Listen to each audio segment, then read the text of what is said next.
Hi guys! Hello! Sorry we're a little late. We had some technical difficulties. Yes, we still do, kind of. There we go. That's better. There we go. I'm Chantel. And I'm Lou. And we are Bite of Wellness.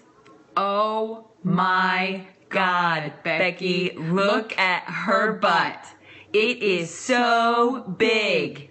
It looks like one of those rap guys' girlfriends. But who understands those rap guys anyways? Comparison, it's ugly, and it's out there all over.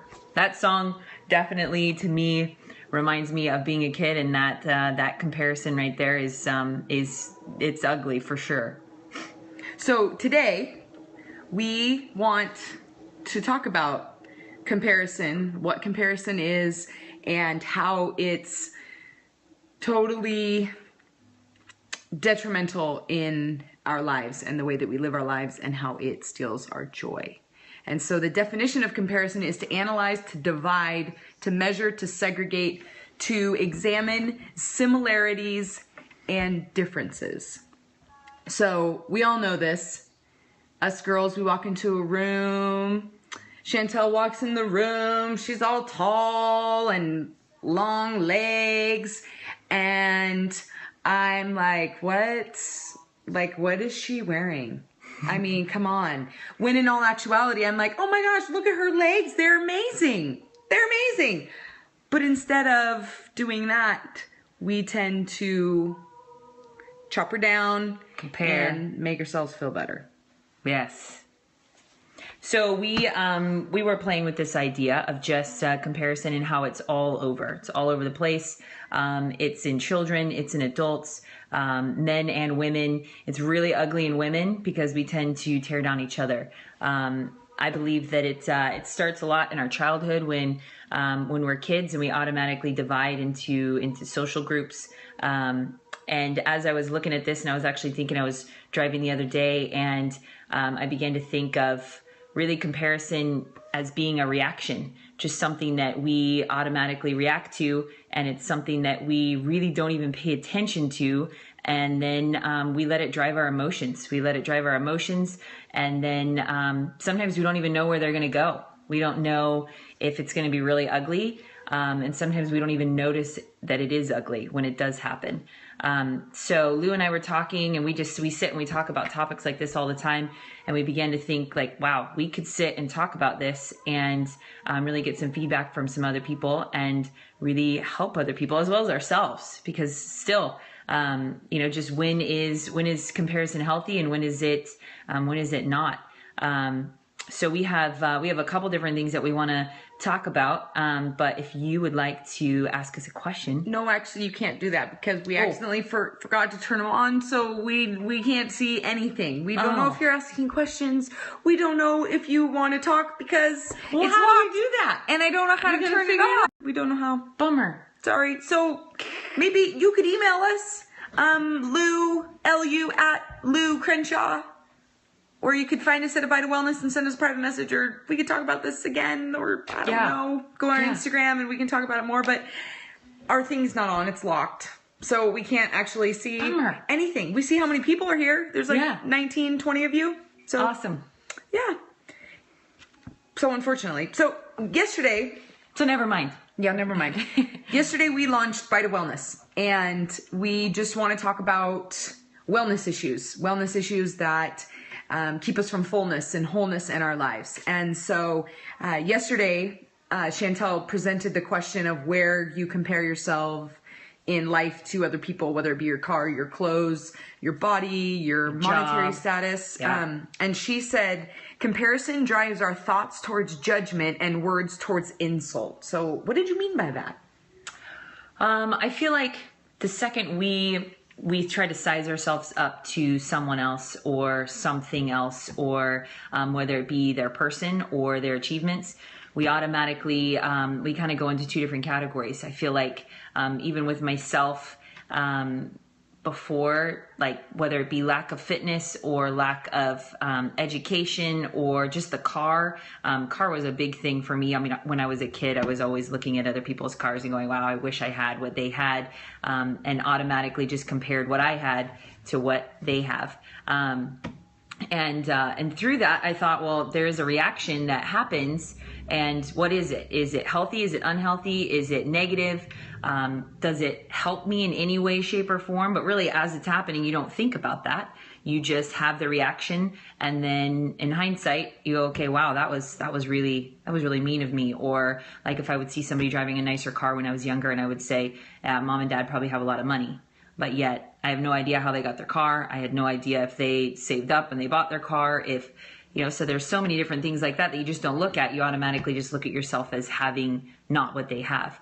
And so, or like Lou was saying in the beginning, you automatically tear somebody down for things that they have that you wish you did.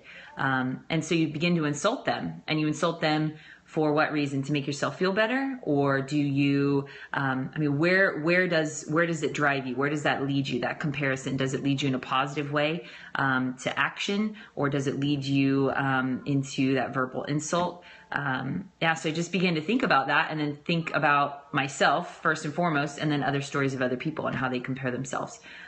So we just started talking about it, and here we are. So when we do that, we end up making assumptions about people that may not necessarily be true.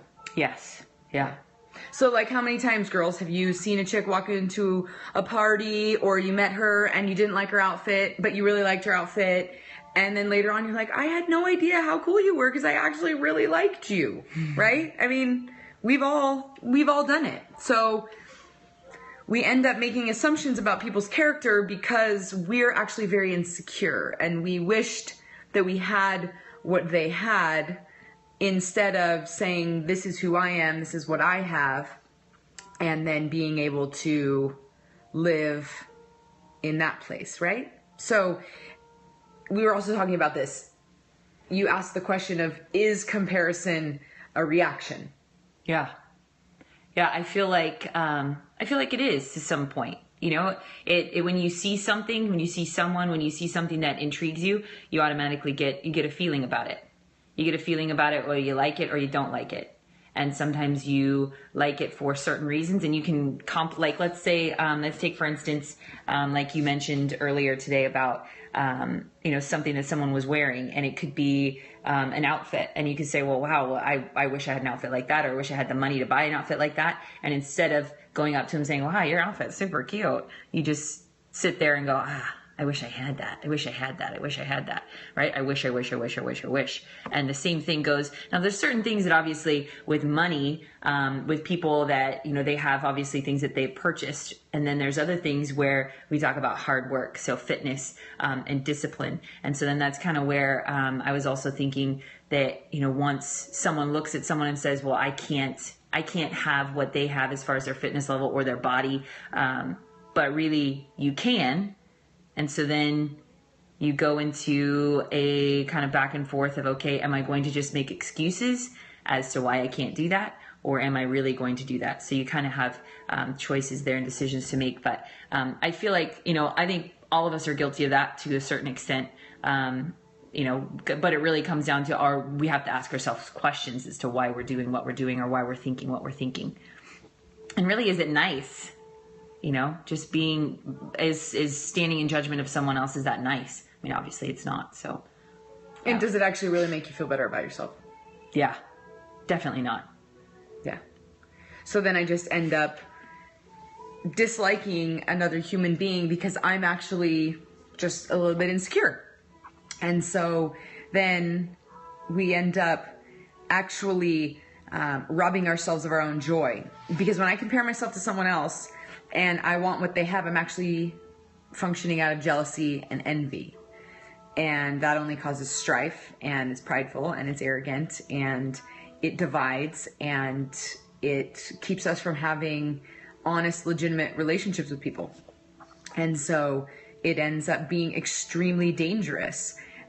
And so really... When do you think comparison is healthy? I think comparison is healthy when you look at someone and let's say you're working out at the gym and you're like, wow, that lady is really fit. And you're saying, wow, that lady's really fit, instead of, oh my gosh, I can't believe blah, blah, blah, blah, blah. And so then I can't believe she's that fit. I would like to be that fit. I would actually like to be fit. And so then you take that piece and you run with it and say, I want to be fit. And so it drives you to improve on something, or gosh, she has a great butt. I have been so lazy lately and my butt has fallen to the back of my leg. So I'm going to go train harder. But comparison, when it creates insecurity, when it creates jealousy and envy, and we begin disliking people, or we function only out of a place of constantly comparing ourselves, and that's the only time we ever want to get better or improve, is only to be better than somebody else. Mm-hmm.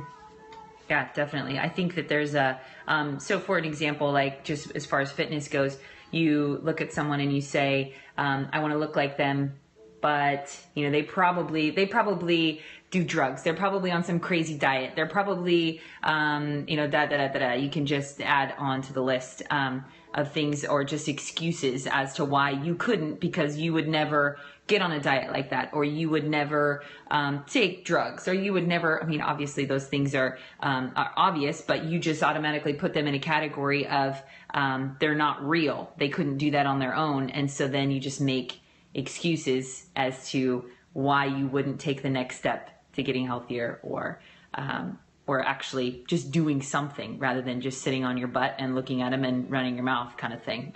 Yeah. Yeah. Yeah. So thank you for joining us at A Bite of Wellness. It's not a bite, it's bite of. Bite of. Bite of Wellness. You can follow us on Instagram at Bite of Wellness. I'm Lou Crenshaw. You can follow me on Instagram too. Chantel Dayton. Or she's Kick Fit Capiche. Yeah.